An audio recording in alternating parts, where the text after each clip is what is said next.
সম্মানিত দেশবাসী, আপনারা ইতিমধ্যে জানতে পেরেছেন কতিপয় কিছু সন্ত্রাসী মহল আমাদের সোনারঘাট মাধবপুরের মাননীয় সংসদ সদস্য জনাব সাইদুল হক সুমন সাহেবের উপরে অতর্কিত হত্যা করার জন্য এক পরিকল্পনা নির্দেশনা তৈরি করেছে।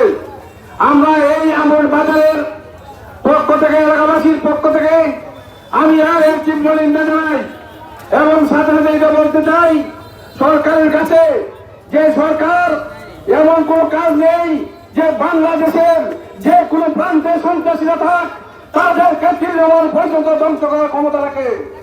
আমার বিশ্বাস আজকের এই প্রতিবাদকে ওনারা একটা ব্যাপক আকারে চিন্তা করে অনতি বিলম্বে সরকারের যে সংস্থাগুলো আছে এবং যে সমস্ত গোয়েন্দা সংস্থা আছে সবাই মিলে যাতে অতর্কিতভাবে সন্ত্রাসীদেরকে আইনের আওতায় আনা হয়।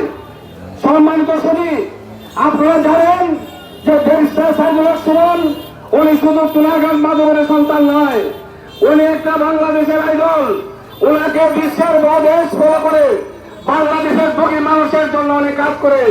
ইতিপূর্বে আপনারা দেখছেন যে বিভিন্ন ধরনের কর্মকাণ্ড উনি যেভাবে ওনার জ্ঞানের পরিধি ছড়িয়ে চলেছেন তাতে একটি কুৎসুতি মহল এটা তাদের নজরে এসেছে যে তাকে নৃশংসভাবে হত্যা করার জন্য।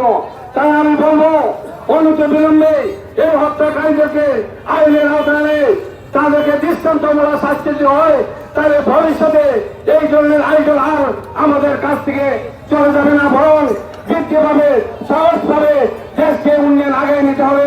ব্যারিস্টার সুমনের অতিরিক্ত নিরাপত্তা নিশ্চিত বিধান করে আমরা সবাই ভালো থাকি এবং ব্যারিস্টার সৈয়দ সুমন সাহেবের উপর হত্যাকারীদের অনতি বিলম্বে কাছে এনে দৃষ্টান্তমূলক শাস্তি হোক, এই প্রত্যাশা ব্যক্ত করে আমি আমার বক্তব্য শেষ করছি। সকলে ধন্যবাদ। আসসালামু আলাইকুম ওয়া রাহমাতুল্লাহ।